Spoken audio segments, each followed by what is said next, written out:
Storm had swallowed the mountains whole. Somewhere beneath 12,000 feet of churning black clouds and ice, 6 Navy SEALs were bleeding out in a valley that didn't exist on any map their command would admit to. The radio transmission had lasted 9 seconds before static claimed it. 9 seconds of controlled panic, the kind that made officers in the operations center stop breathing. The kind that meant someone was about to die very badly, very far from home. The QRF birds were grounded. Weather had teeth tonight, the kind that chewed rotor blades into scrap metal. Every pilot with sense had called it. Every aircraft with a prayer of reaching the grid coordinates was chained to the tarmac by ice and visibility that measured in arm's lengths. Every aircraft except one. The A-10 Thunderbolt II sat on the edge of the runway like a scarred dog that had forgotten how to quit, its profile ugly and beloved in equal measure. Titanium bathtub wrapped in wings, guns mounted where poets might have put a heart, 30mm cannon that weighed more than most cars, painted in the kind of gray that swallowed light and gave back nothing. The maintenance crew had pulled the engine covers at 200, hands moving with the desperate efficiency of people who knew what morning might bring. The pilot walking toward it didn't look like salvation. She looked like someone who'd stopped caring about the difference between impossible and necessary, sometime around her 3rd combat tour. Her name was Captain Lyra Hale, call sign Rosary, and she'd been counting bodies for 7 years. Not enemy bodies, those didn't weigh the same. She counted the ones who might have lived if she'd been 10 seconds faster, 50 feet lower, 1 degree more willing to ignore the parameters that kept pilots alive. The math was brutal and specific. It didn't sleep. The operations officer had tried to stop her at the briefing room door, one hand on her shoulder with the kind of grip that meant he actually cared. "Lyra, the weather's not going to let you come back, you know that." She'd looked at him with eyes the color of steel wool, flecked with something that might have been gold in different light. "Sir, those SEALs didn't volunteer to die because our birds are scared of clouds." It wasn't insubordination. It was just truth wearing captain's bars. The maintenance chief signed off the aircraft with a hand that shook slightly, his signature a prayer scratched in pen. 32 years he'd been launching warplanes into bad ideas. This was the worst he'd blessed. The cockpit smelled like JP-8 fuel, sweat-soaked nylon, and the particular staleness of an aircraft that had seen too much combat to ever feel clean. Lyra strapped in with the mechanical precision of someone performing a ritual older than thought. 5-point harness, helmet comm check, INS alignment while the platform stopped pretending it knew where it was. The A-10 didn't have elegance. It had commitment. The engine spooled up with a sound like industrial rage contained in turbine housings, the whole aircraft shuddering with the barely restrained violence of thrust meeting mass. Tower had stopped arguing with her 20 minutes ago. Now they just watched, their silence heavier than any objection. Rosary 11, winds 340 at 45 gusting to 68, visibility below minimums. Multiple aircraft have aborted approach, request you reconsider. She toggled the radio with a thumb that had broken twice and healed crooked. Tower, Rosary 11, those SEALs are reconsidering their life choices right now. I'm airborne. The nose wheel lifted at rotation speed, the world dropping away into darkness that had texture and weight. Whether reports were just polite lies when the storm wanted you dead. Within seconds, she punched into clouds so thick it felt solid, ice forming on the canopy in patterns that looked almost deliberate. The aircraft bucked and dropped, thermals and wind shear playing war games with lift and gravity. She flew by instruments and instinct, trusting the machines and the part of her brain that had learned to think in 3 dimensions while everything else screamed to find ground. The SEALs had 30 minutes of ammunition left when she launched. Maybe less. Radio intercepts from an hour ago had caught fragments of their firefight, controlled bursts, disciplined spacing, the sound of professionals doing math with bullets while the numbers got worse. They'd been compromised on an operation that officially wasn't happening, in a country where American boots officially weren't walking. The kind of mission that disappeared from briefings and left families, with closed caskets and medals presented in silence. Command had written them off the moment the weather turned. Not from cruelty. From the brutal calculus that said you didn't lose rescue birds trying to save corpses. But Lyra had learned a different math in the mountains of Afghanistan, when she'd been the one counting rounds and watching the sky like a prayer that might not get answered. She remembered the sound rotors made when they finally came, the way hope felt like nausea and relief combined, how you could hate someone for being late and love them for showing up in the same heartbeat. The A-10 punched through the bottom of the weather at 8,000 feet, the world suddenly visible in shades of gray and hostile green. Night vision painted the valley in digital ghosts, ridgelines sharp as broken glass. She checked coordinates against terrain, the GPS drifting slightly in the magnetic chaos of the storm.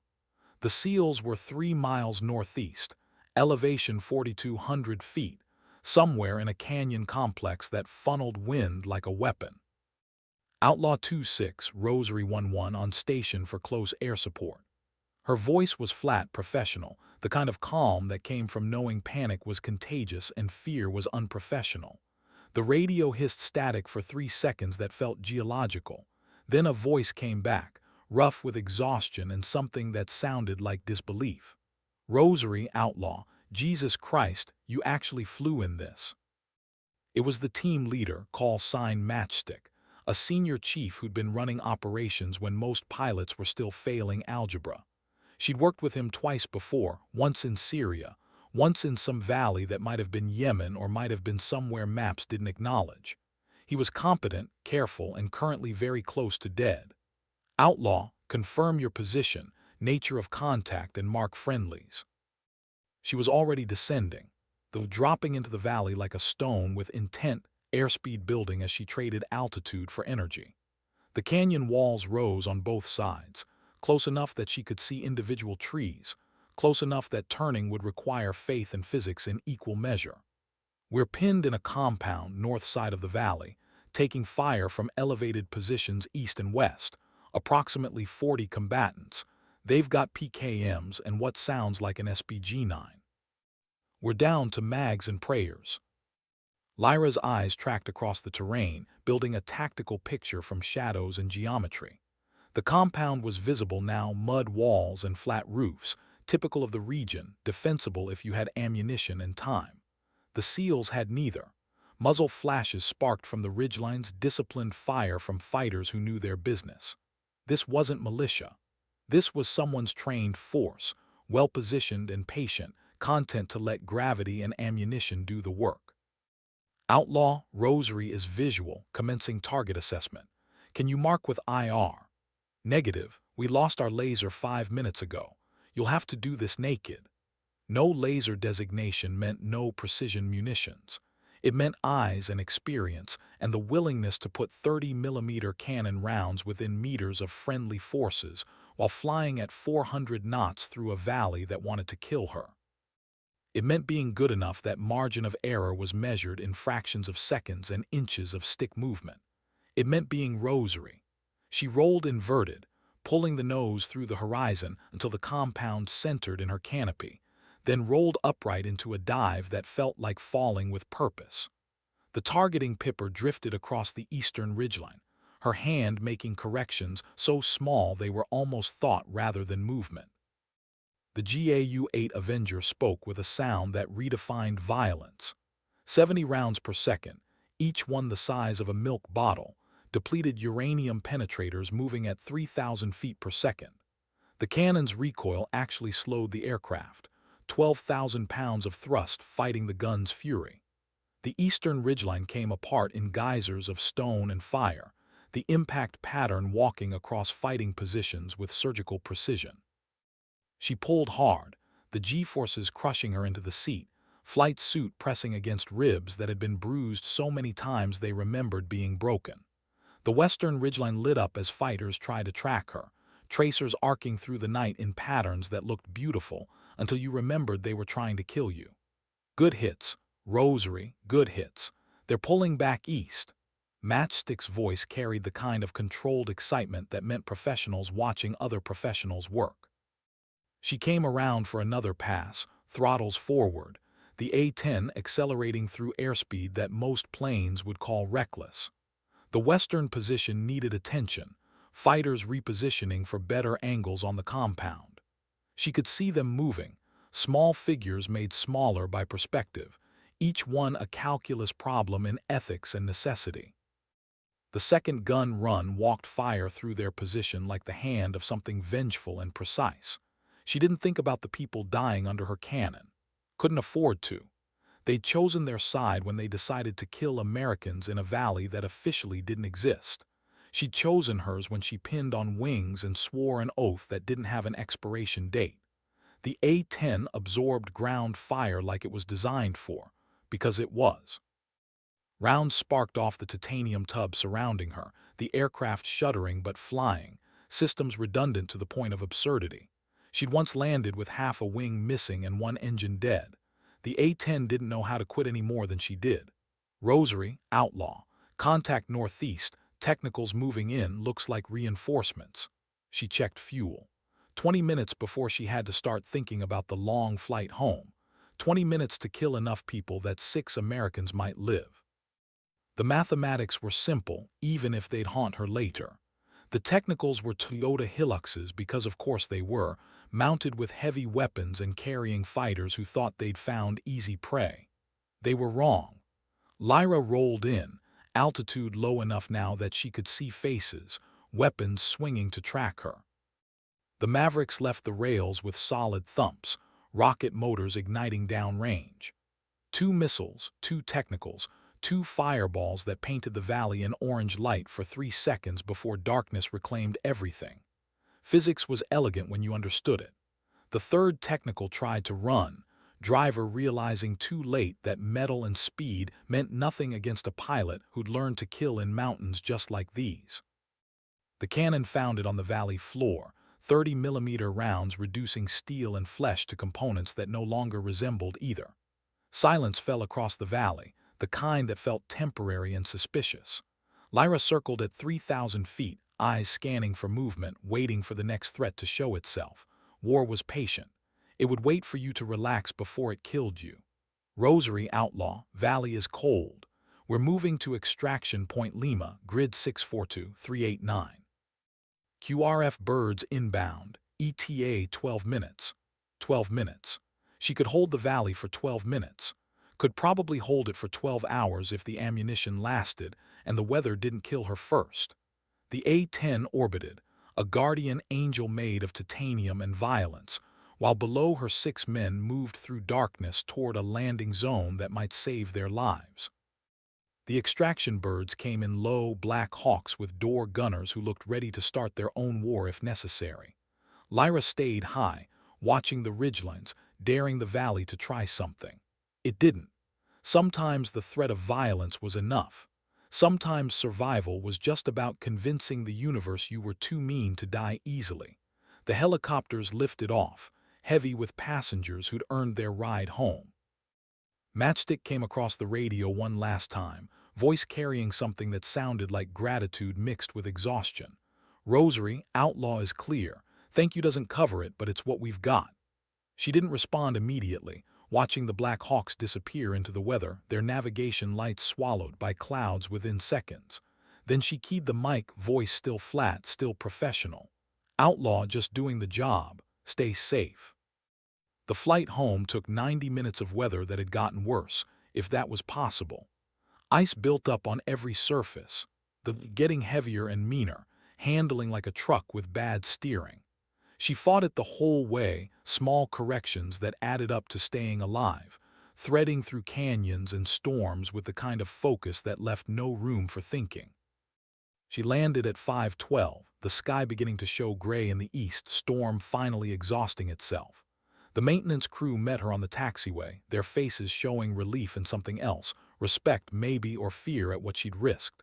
The debrief lasted 40 minutes, officers asking questions she answered in monotone, sticking to facts and leaving out the parts where she'd thought she might die. Those parts weren't mission relevant. They happened. You dealt with them. You didn't make them someone else's problem. Matchstick showed up at her quarters 8 hours later after she'd slept the kind of sleep that didn't involve rest. He knocked once, patient, and she opened the door wearing flight suit bottoms and a t-shirt that had USAF in faded letters. Captain Hale.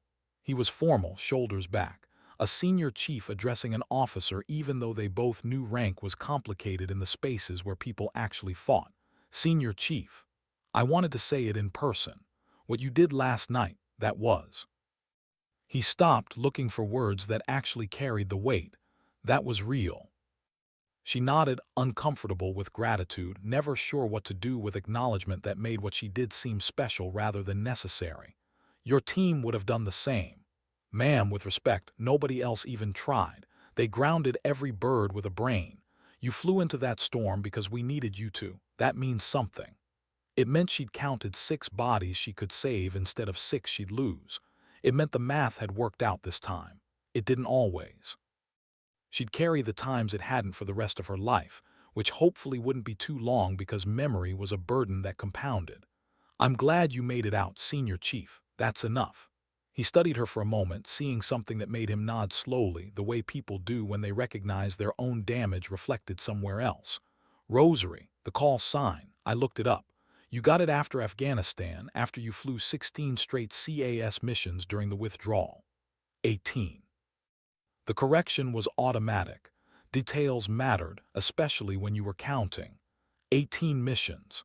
They said you orbited until you ran dry every time, like you were praying for people you couldn't save. It wasn't exactly right, but it wasn't exactly wrong. The rosary was about repetition, about beads counted and prayers repeated, about ritual as a defense against chaos. She flew missions the same way, each pass a bead, each gun run a prayer that math would align with hope, that physics would permit survival one more time. The call sign had stuck because it was too accurate to be funny. Something like that. Matchstick nodded again, then did something unexpected. He extended his hand, not for a handshake but open, palm up. And it was a challenge coin, battered and worn, the seal trident visible even through scratches and oxidation. This was from my first team. I've been carrying it since 2004. I want you to have it. She looked at the coin, understanding the weight of what he was offering. Challenge coins were currency in the military, markers of respect and shared experience. This one had history, the kind that couldn't be bought or faked. Senior Chief, I can't. Ma'am, you earned it. Every man on that team would say the same.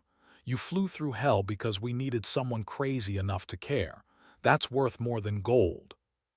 She took the coin, feeling the weight of it, the warmth from his hand still present in the metal. It joined the others in her left shoulder pocket, a collection of debts and memories and moments when someone decided she mattered. Thank you, he smiled, tired and genuine. Thank you, Rosary, for not quitting on us. After he left, she sat on her bunk and looked at the coin, running her thumb over the trident. The room was quiet, the kind of quiet that came after storms passed and adrenaline faded, leaving only exhaustion and the strange emptiness of surviving. She'd fly again tomorrow. Would probably die eventually doing this job, burning in or auguring in or just getting unlucky on a mission where the math didn't work out. But tonight, 6 men were alive who shouldn't be. Tonight, the count had gone the right direction.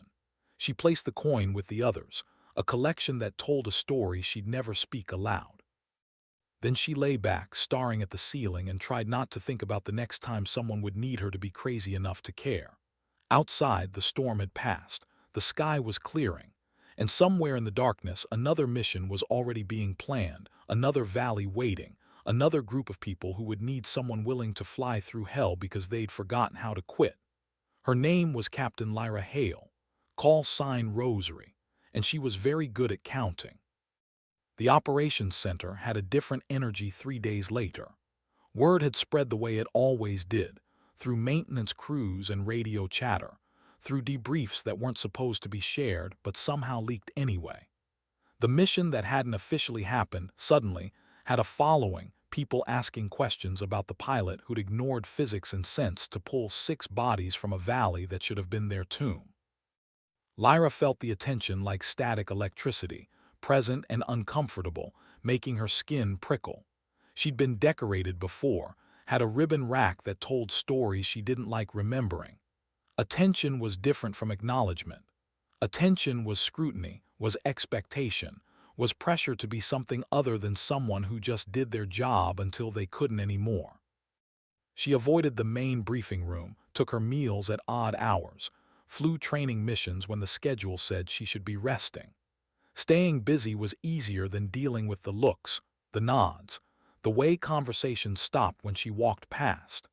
The C-130 landed at 1400, carrying cargo and passengers from Bagram, the usual rotation of bodies and supplies that kept the machine functioning.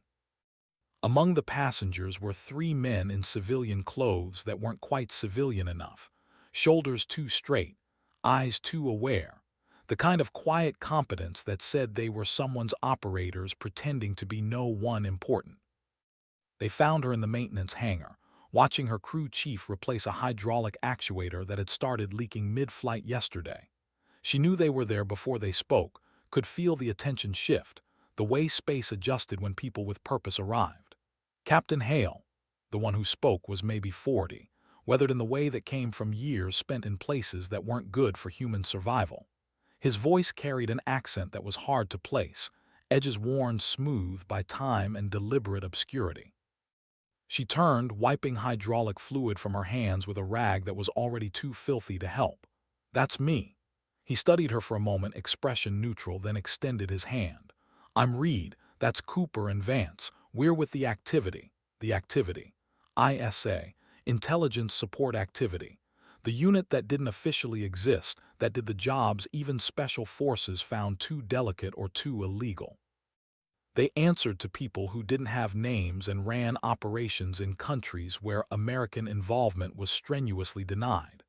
Lyra shook his hand, keeping her expression neutral, wondering what they wanted and already suspecting she wouldn't like the answer. "What can I do for you?" Reed glanced at the maintenance crew, then back at her. "Is there somewhere we can talk, somewhere less populated?" She led them to a briefing room that smelled like stale coffee and dry erase markers, closing the door on a world that suddenly felt less certain. The 3 men arranged themselves with the casual precision of people who were always assessing exits and fields of fire, even in a room full of allies. "We've been tracking your career, Captain. 7 years in theater, 417 combat missions, 281 CAS sorties, personally credited with saving over 60 American lives in direct action situations." Cooper spoke this time, younger than Reed, with the kind of intensity that came from too much caffeine and too little sleep. "That's not including the indirect saves, the missions where you provided overwatch or suppressed fire long enough for people to extract." She waited, knowing there was more, feeling the weight of where this conversation was heading. "We have a problem that needs your particular skill set. A situation where official assets can't be used and unofficial assets need someone they can trust to keep them breathing." Vance finally spoke, his voice carrying the gravel of someone who'd spent too much time breathing dust and shouting over gunfire. "How do you feel about Pakistan?" The answer should have been no. Should have been a polite decline, a suggestion they find someone else, someone without the weight of 18 missions and counting bodies like rosary beads. But she'd learned something in 7 years of combat, something that sat uncomfortable and true in her chest. The math would keep happening whether she participated or not. People would die in valleys and cities and places without names, bleeding out while they waited for support that might never come. She could say no, could protect herself, preserve whatever remained of her humanity, retire to a desk job where the killing happened at a distance and the counting was someone else's burden. Or she could do the math one more time, count the bodies she might save against the pieces of herself it would cost. The equation was familiar. The answer hadn't changed. "When do I leave?" Reed smiled, tight and professional, the expression of someone who'd known what she would say before he asked. 48 hours. We'll brief you on the specifics in transit. The operation is voluntary off-book, and if it goes wrong, officially never happened." "Just like last Tuesday." The comment drew a short laugh from Cooper, surprised and genuine. "Yeah, just like last Tuesday, except this time there's no storm. Just politics and geography and people who really, really want some Americans dead." She nodded, already running calculations. Fuel load, weapons config, distance to target, all the mechanical considerations that came before thinking about the people she might kill or fail to save. I'll need my aircraft prepped. Full combat load, maximum loiter time. And I want my crew chief. Already arranged. We've been planning this for 3 weeks. We were just waiting for someone insane enough to agree. Vance's tone carried something that might have been respect or might have been pity. Sometimes those looked similar from certain angles. They left her with a folder of preliminary briefing materials, sanitized intelligence that raised more questions than it answered. She read it twice, committing grids and contingencies to memory, then burned it in a coffee can because that's what you did with information that officially didn't exist. The next 48 hours passed in preparation, and the strange liminal space of pre-mission awareness, where everything felt slightly unreal and too sharp simultaneously. Her crew chief, a technical sergeant named Reeves with 20 years in maintenance and hands that could diagnose engine problems by sound alone, worked through the night prepping the A-10. He'd been with her for 3 years, had kept her flying through conditions that should have grounded them both, and had never asked about missions that weren't on the official flight schedule. He didn't ask now. Just worked, methodical and precise, checking every system twice because the first check might miss what the second caught. "She's ready, ma'am." He stood back from the aircraft at 400, wiping his hands, looking at the Thunderbolt with the expression of someone who'd put faith into metal and prayer into maintenance. "Whatever you're doing, she'll get you there and back." Lyra walked a circuit around the aircraft, performing her own visual inspection, trusting Reeves but trusting her eyes more. The looked like what it was, ugly, functional, designed by people who understood that war was about survival more than grace. She ran her hand along the fuselage, feeling rivets and patches, the topography of violence absorbed and overcome. "Thanks, Reeves, for everything. Just come back, Captain. I'm tired of breaking in new pilots." The flight to the staging area took 6 hours, complicated by routing that avoided official airspace and recognition. She flew low, hugging terrain, navigating by landmarks and GPS coordinates that weren't on any published chart. The staging area was a strip of hardpan in a valley that looked like every other valley in the region, brown, desolate, and strategically useless to anyone who didn't need to hide aircraft from satellites. Reed met her on the ground, emerging from a tent that was too well camouflaged to be casual. "Welcome to nowhere, Captain. Let's talk about what we need you to do." The briefing took an hour, maps spread across a folding table, satellite imagery showing compounds and roads and terrain that would make navigation a nightmare. The target was a facility in North Waziristan, tucked into mountains that had been hiding militants and armies since before maps had names for them. Intelligence suggested the facility was hosting high-value individuals planning operations against American interests. The kind of people whose deaths would prevent atrocities but couldn't be pursued through official channels because Pakistan was officially an ally and violations of their sovereignty had consequences. "We need eyes and guns. Our team goes in, extracts intelligence and individuals if possible, eliminates threats if necessary. You keep anyone from escaping or reinforcing. Standard CAS with the complication that we're in a country we're not supposed to be in doing things we're not supposed to do." Lyra studied the imagery, building a tactical picture, identifying problems and solutions. The compound was in a valley with limited approaches, surrounded by ridgelines that offered excellent defensive positions. Whoever owned it understood security. Getting in would be hard. Getting out would be harder. What's the opposition estimate? Between 20 and 40 combatants trained, well-armed, likely with heavy weapons. They've repelled 2 Pakistani military raids in the last year. They know their business. She nodded, tracing fingers across the map, calculating angles and approaches. "Loiter time. We need 4 hours from insertion to extraction.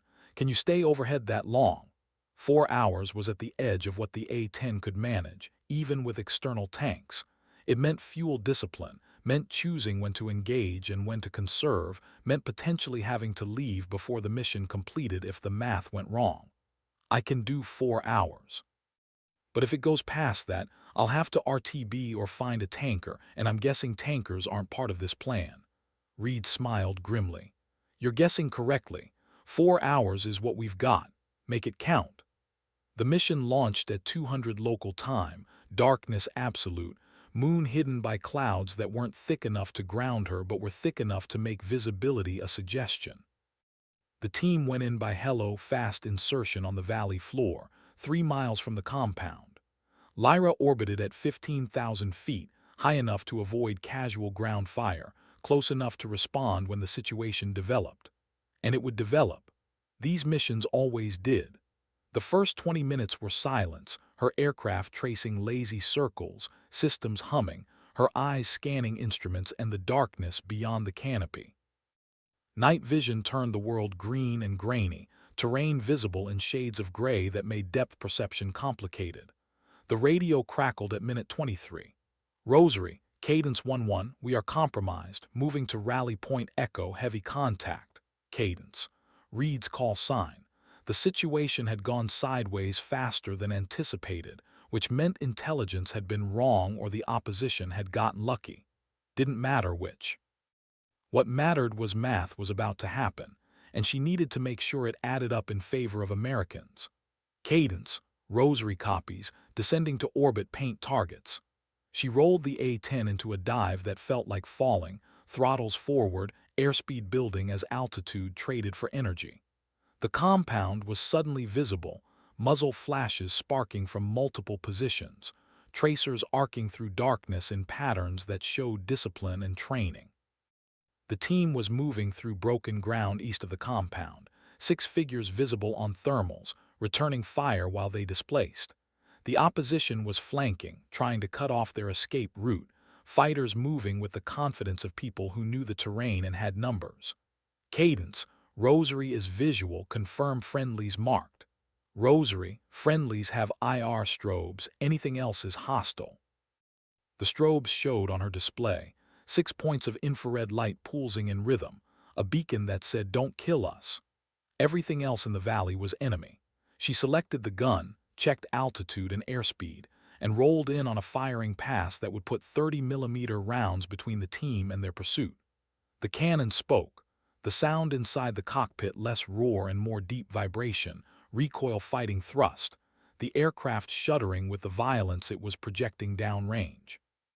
The hillside came apart in a line of explosions, rock and flesh rendered into components by depleted uranium moving at velocities that made armor academic. The pursuing fighters scattered, their advance broken by the sudden introduction of physics they couldn't ignore. Good hits, Rosary, they're pulling back. Reed's voice carried controlled excitement, the sound of someone who'd just gotten a reprieve from dying badly. She pulled up, climbing back to altitude, already scanning for the next threat. The compound was alive with activity, fighters organizing, someone taking command, preparing for a coordinated response. They'd know now that air support was overhead, would adjust tactics, would make this harder. Cadence, what's your extraction timeline? 12 minutes to rally point, Hello is inbound, 8 minutes out. 20 minutes. She needed to hold the valley for 20 minutes, keep the opposition suppressed long enough for 6 men to reach a helicopter that would pull them out of a country they weren't supposed to be in. Mathematics was elegant when you could see all the variables. She orbited, watching, waiting for the situation to develop. It took 3 minutes. Technicals emerged from the compound, 4 vehicles mounting heavy weapons, moving fast toward the team's position. Someone down there was thinking tactically, trying to use speed and firepower to overwhelm before extraction could complete. Bad decision. The Mavericks left the rails with familiar thumps, tracking downrange on laser guidance she provided with steady hands and practiced calm. 2 missiles, 2 vehicles, 2 fireballs that temporarily turned night into day. The remaining technicals scattered, drivers realizing too late that they were prey rather than predators. She selected the gun again, dove on the 3rd vehicle, walked cannon fire through its engine block and cabin in a burst that lasted 2 seconds and ended a vehicle's existence. The 4th technical tried to run, making it almost a quarter mile before she caught it, 30mm rounds rendering steel and flesh into abstract art painted on desert hardpan. Rosary, Cadence is at rally point, Hello is touching down. Copy, Cadence, Valley is yours. She climbed back to altitude, watching the extraction, the Black Hawk visible on thermals as it landed, collected its passengers, and lifted off in one smooth motion that spoke to pilots who'd done this too many times to be nervous anymore. The compound was still active, fighters regrouping, but without mobility and with air superiority overhead, they were contained. Mission complete. The flight back took 5 hours, routing through airspace that officially didn't see her, landing at a strip that officially didn't exist. Reed met her as she climbed down from the cockpit, his face showing exhaustion and satisfaction in equal measure. "Captain Hale, that was textbook. Clean, precise, exactly what we needed." She nodded, removing her helmet, feeling the weight of adrenaline fatting into exhaustion. "Your team make it out clean. One minor wound, nothing serious. We got what we came for and the targets are either dead or scattered. This one's going in the win column." Win column. As if there was a ledger somewhere that tracked these things, that counted victories against losses and came up with a score that meant something. She'd stopped believing in scorecards around her 100th mission. Now there was just the work, the counting, the endless math of survival. "Glad it worked out. We'd like to work with you again. This won't be the last time we need someone who can hold a valley while we do questionable things for noble reasons." She looked at him, at the fatigue around his eyes, the way his shoulders carried weight that wasn't physical. He was counting too, in his own way, running his own mathematics of necessary evil and preventable horror. "I'll think about it." It was the only honest answer she had. 3 days later, she was back at her regular posting, flying routine missions that felt surreal after Pakistan. The operations center had moved on, always another crisis, another emergency, another group of people who needed killing or saving. Her name was still on the flight schedule. Her aircraft was still in the hangar. And the math was still happening, indifferent to whether she participated. But something had shifted. The other pilots looked at her differently now, aware that she'd done missions they weren't cleared to know about, that she existed in spaces between official and operational. Respect mixed with wariness, admiration tinged with concern. She'd become the pilot they called when the situation was bad enough that normal rules didn't apply. It was a reputation that felt like a cage. The nightmares came 3 weeks later, delayed reaction to missions that had felt fine at the time. She'd wake at 300, heart racing, hands shaking, the cockpit feeling too small and too close. In dreams, the valleys were full of people she couldn't save, targets she'd missed, mathematics that came up wrong. The count was always off, bodies in piles that grew higher while she orbited overhead, unable to land, unable to leave, unable to do anything but watch the numbers climb. She didn't talk about it. Didn't see the flight surgeon or the chaplain or any of the support systems the military provided for people coming apart at the seams. She just flew, took missions, stayed busy enough that sleep was immediate and too exhausted for dreams to have time to develop. It worked until it didn't. The crash came on a routine training mission, not enemy fire or mechanical failure, just exhaustion catching up with reflexes that had been sharp for too long. She lined up for landing, misjudged altitude by 50 feet, caught it too late, hit the runway hard enough to blow both main tires and buckle the nose gear. The A-10 slid 1,500 feet before stopping, metal screaming, her heart in her throat, systems dying with whines and alarms that sounded like accusation. She sat in the cockpit after emergency crews arrived, hands still on the stick, trying to understand how she just failed at something she'd done thousands of times. The answer was obvious. She was tired. Too many missions, too much counting, too many bodies saved and lost and converted into equations that lived in her chest like shrapnel. The flight surgeon grounded her. Not permanently, but for 30 days with mandatory psych evaluation and rest that felt more like punishment than recovery.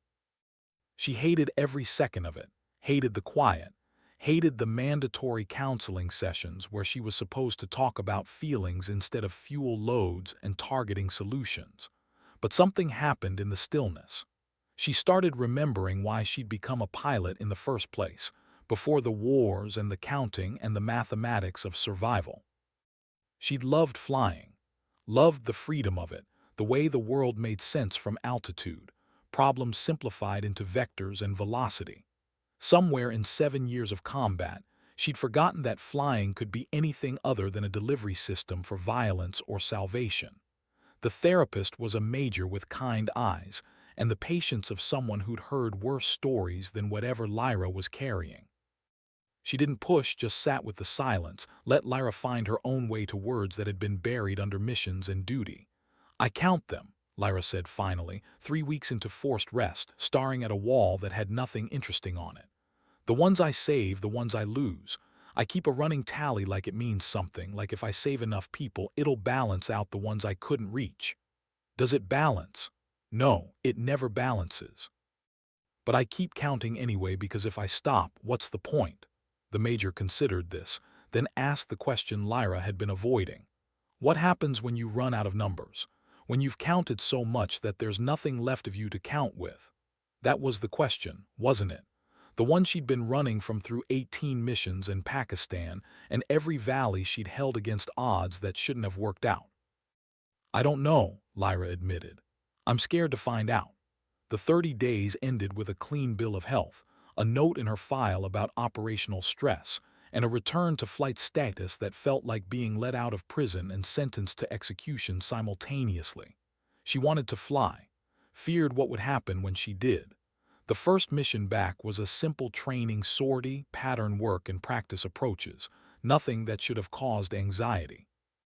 She sat in the cockpit before engine start, hands on the controls, feeling the weight of the aircraft and the sky and the mathematics that waited beyond the runway.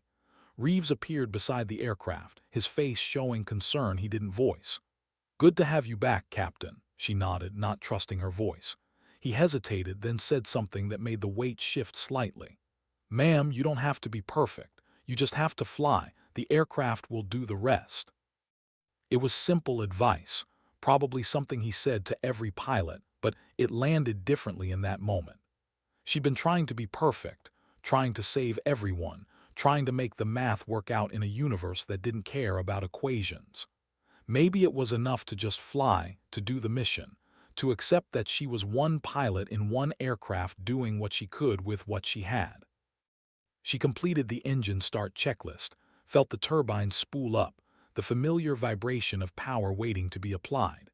The takeoff was smooth, altitude building, the ground falling away into perspective. And for the first time in months, flying felt like flying instead of counting. The missions came back gradually. Close air support, armed reconnaissance, escort duty for convoys that moved through valleys where violence was always possible.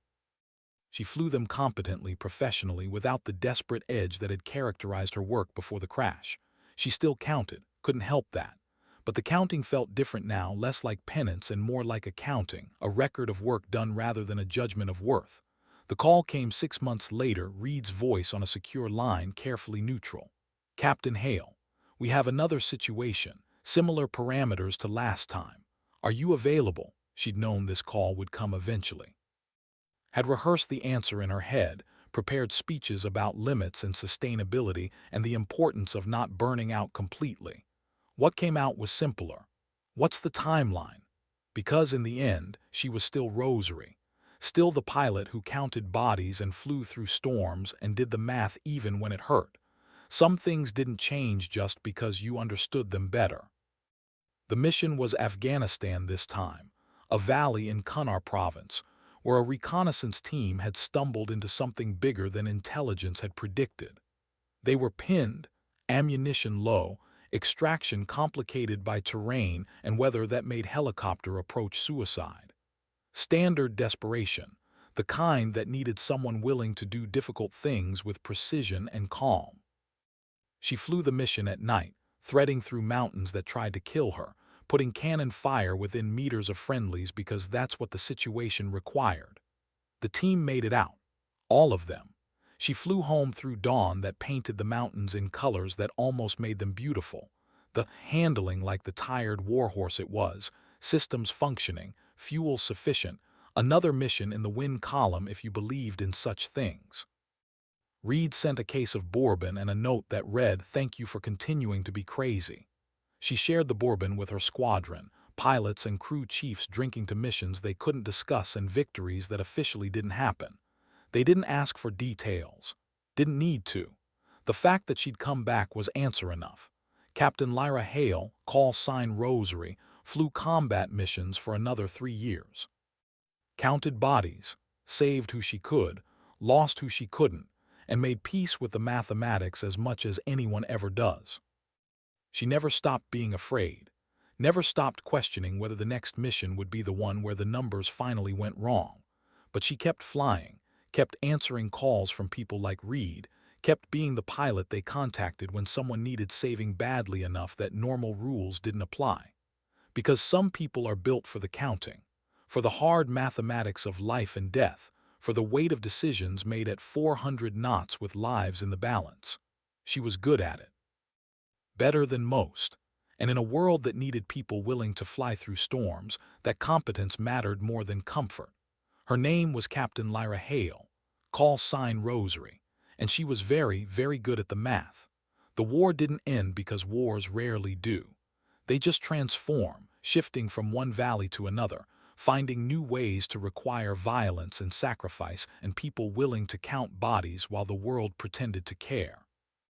Lyra watched younger pilots arrive, eager and terrified, full of ideals that would get complicated the moment they put ordnance on target and watched people die because of decisions they made in seconds.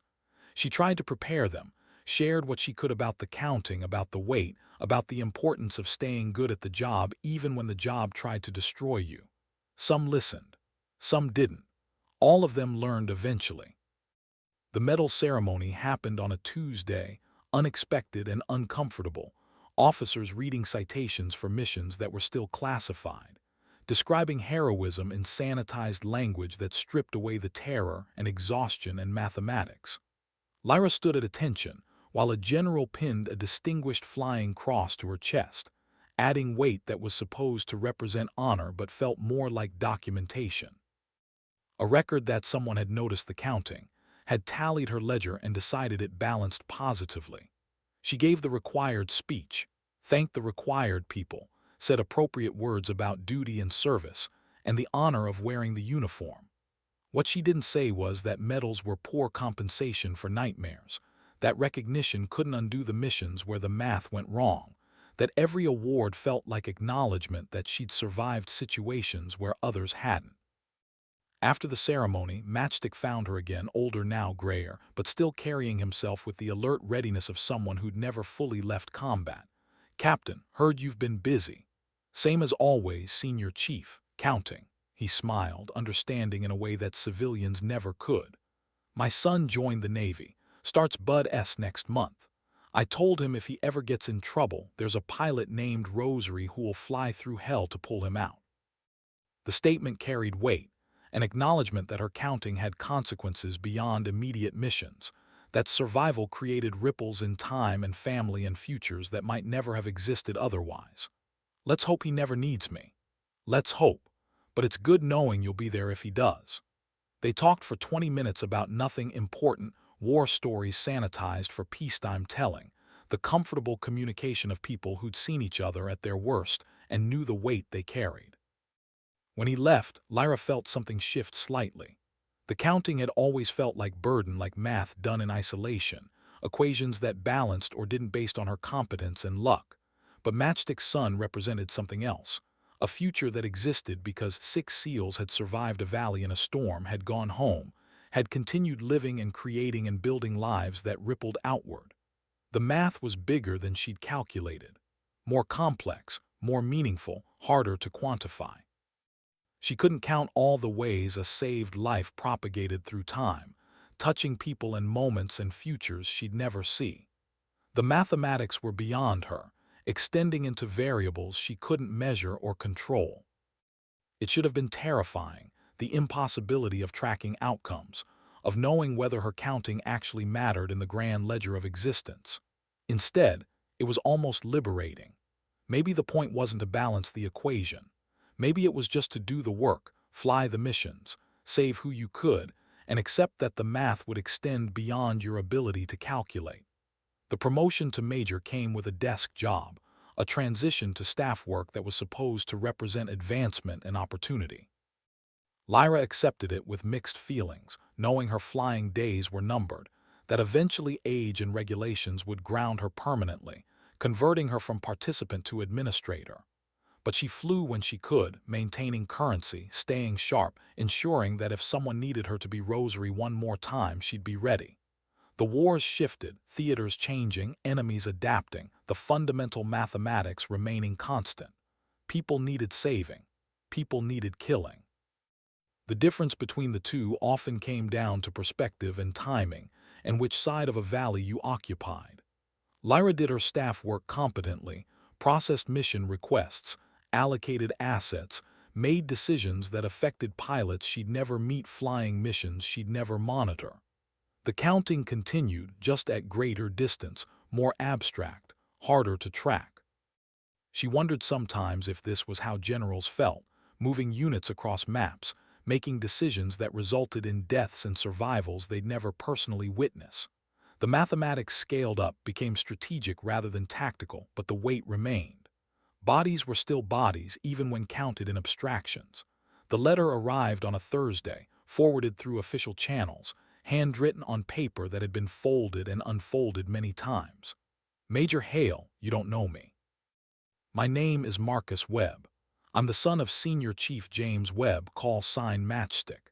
He told me about you, about what you did in the storm, about how you flew through hell to save him and his team. I wanted you to know he died last month. Training accident, peaceful, nothing like the ways he'd expected to go. Before he died, he talked about you. Said you were the bravest pilot he'd ever worked with, that you counted every life like it was your own family. He wanted me to tell you that everything good that came after that night, my birth, my childhood, his retirement, the grandchildren he got to meet, all of it existed because you didn't quit. He wanted you to know the counting went farther than you knew. Lyra read the letter 3 times, sitting in her office, vision blurring slightly. Matchstick had been 62, had survived 28 years in special operations, countless missions in countless valleys, only to die in training and peace, surrounded by people who loved him. Had lived 38 years past the night she'd pulled him from that valley. Had built a life, a family, a legacy that extended beyond warfare and counting. The mathematics were staggering. One mission, one decision to fly through weather that should have killed her, and the result was decades of life, generations of family, futures that compounded in ways she'd never imagined. How did you count that? How did you measure the value of a moment's courage against years of consequences? You couldn't. The math was too big, too complex, extending in directions that made her tools inadequate. All she could do was acknowledge it, accept that the counting would always be incomplete, that the ledger had entries she'd never see. She wrote back to Marcus Webb, a letter that took 3 drafts to get right, expressing condolences and gratitude, acknowledging the gift his father had given her, the knowledge that her counting mattered, that the math worked in ways she couldn't fully measure but were real nonetheless. The response came 2 weeks later, another handwritten letter, this one from Marcus's daughter, a 7-year-old whose grasp of spelling was creative but whose message was clear. Dear Major Hale, thank you for saving my grandpa. He was the best grandpa. He told me you were like a guardian angel but scarier and with better guns. When I grow up, I want to fly planes like you and save people. Love, Sophie Webb. Lyra pinned the letter to her office wall, next to her citations and medals and the accumulated evidence of a career spent counting. Sophie Webb represented the mathematics extending beyond her ability to calculate, a third-generation consequence of one mission on one night when she decided the weather wasn't a good enough reason to let people die. If Sophie became a pilot, if she saved lives, if her decisions created ripples that extended through time, the counting would continue through her, the mathematics propagating in ways Lyra would never witness but had helped initiate. The scale was beautiful and terrifying in equal measure. The years accumulated. Major became lieutenant, colonel became colonel. The desk got bigger, the responsibilities broader, the distance from tactical flying greater.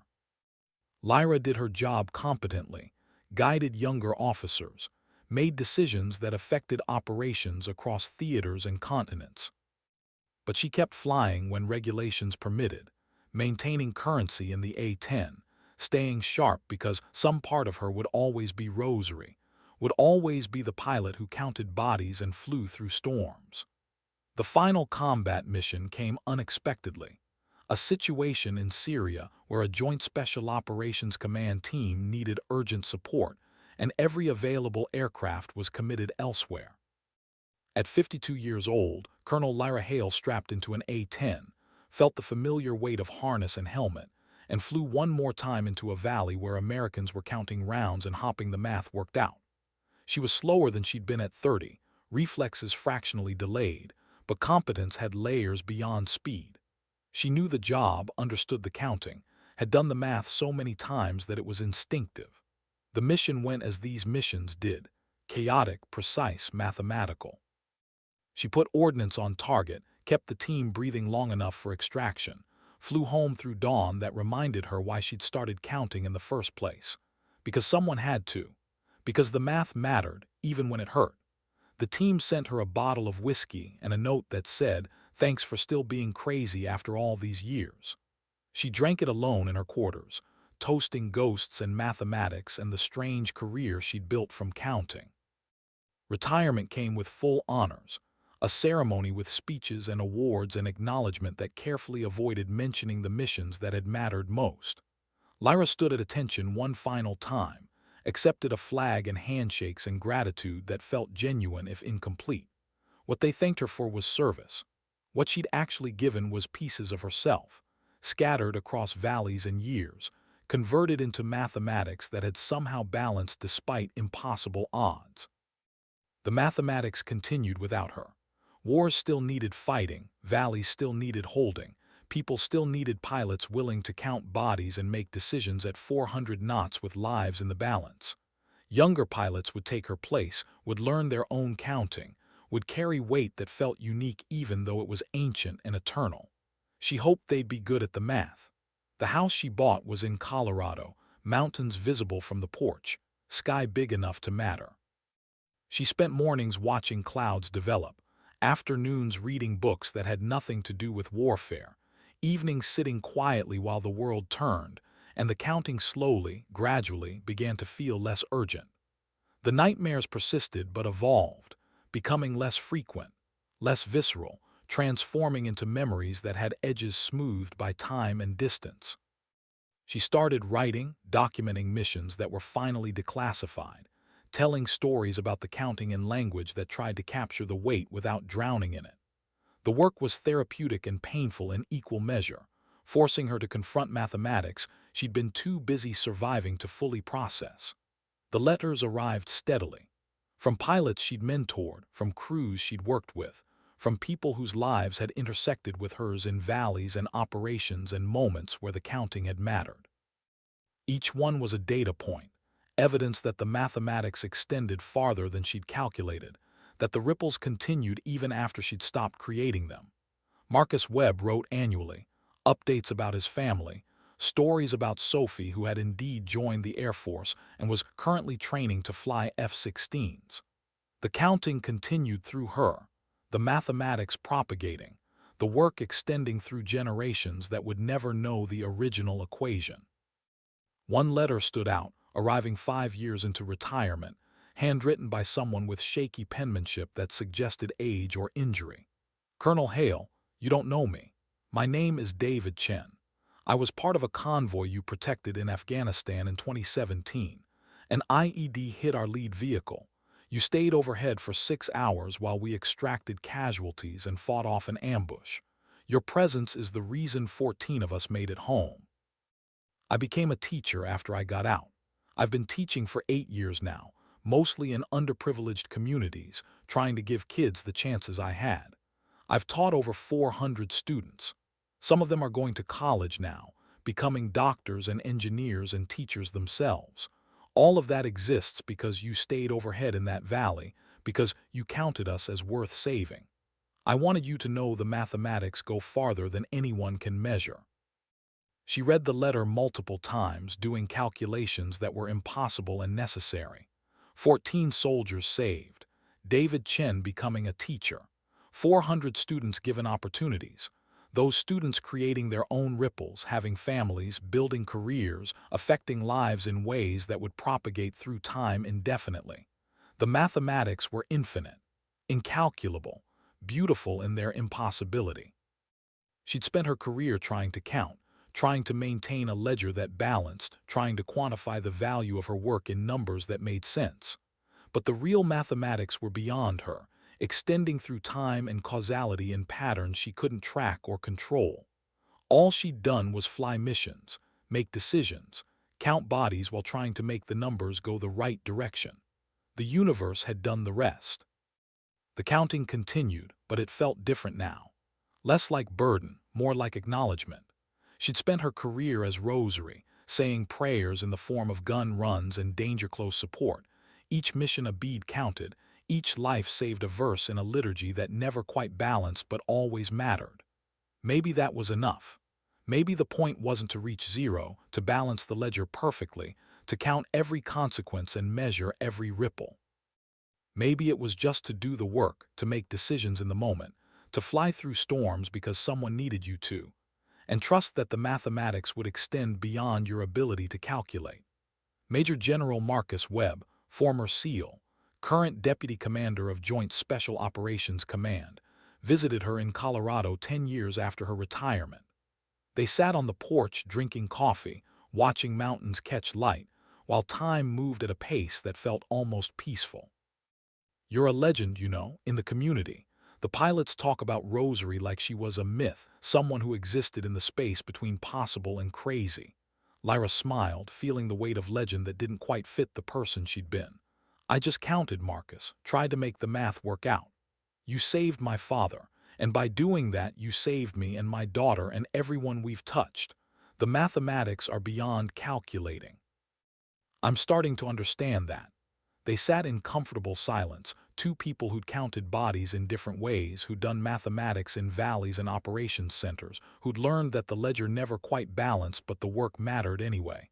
"Sophie's deployed right now, flying combat missions in F-16s. She's good, really good. She comes from good stock. She wants to meet you, says you're the reason she joined. Wants to thank you for saving her grandfather, for starting the count that led to her."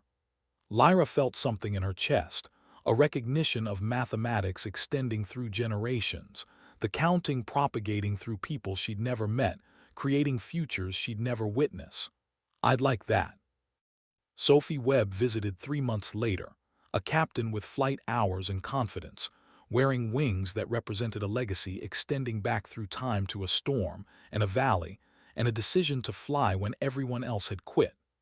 They talked for hours, pilot to pilot, comparing missions and mathematics, sharing the weight of counting in language only people who'd done it could fully understand. "You know what my grandfather told me before I joined?" Sophie's eyes carried something that looked like determination mixed with understanding. "He said the best pilots aren't the ones who never feel fear. They're the ones who count the cost, understand the weight, and fly anyway because someone needs them to." He was a smart man.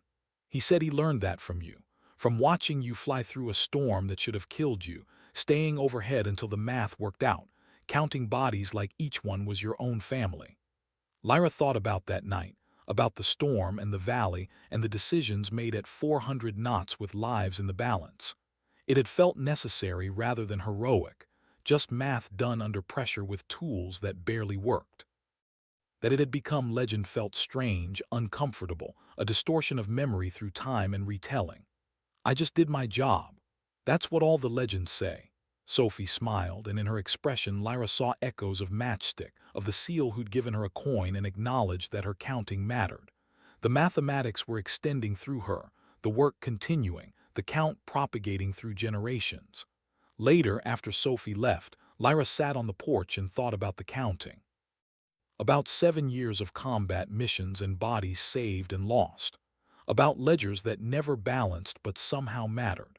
About mathematics that extended beyond her ability to calculate, creating futures through the simple act of not quitting when the weather got bad. Her name was Colonel Lyra Hale, call sign Rosary, and she'd spent her career counting bodies. The mathematics had been brutal and specific, the weight almost unbearable at times, the nights she'd lain awake adding and subtracting and trying to make the numbers mean something. But the real count, the one that extended through time and causality and generations, was beyond her ability to measure. All she'd done was fly missions, make decisions, count when counting felt impossible. And somehow, impossibly, that had been enough. The sun set behind the mountains, painting the sky in colors that almost looked like dawn.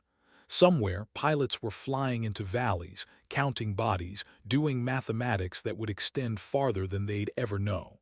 The work continued. The counting went on. And in a house in Colorado, a pilot who'd learned to count better than most sat quietly and finally, gradually, began to believe that the mathematics might actually balance, even if she'd never be able to prove it. Her name was Lyra Hale, call sign Rosary, and she had been very, very good at the math.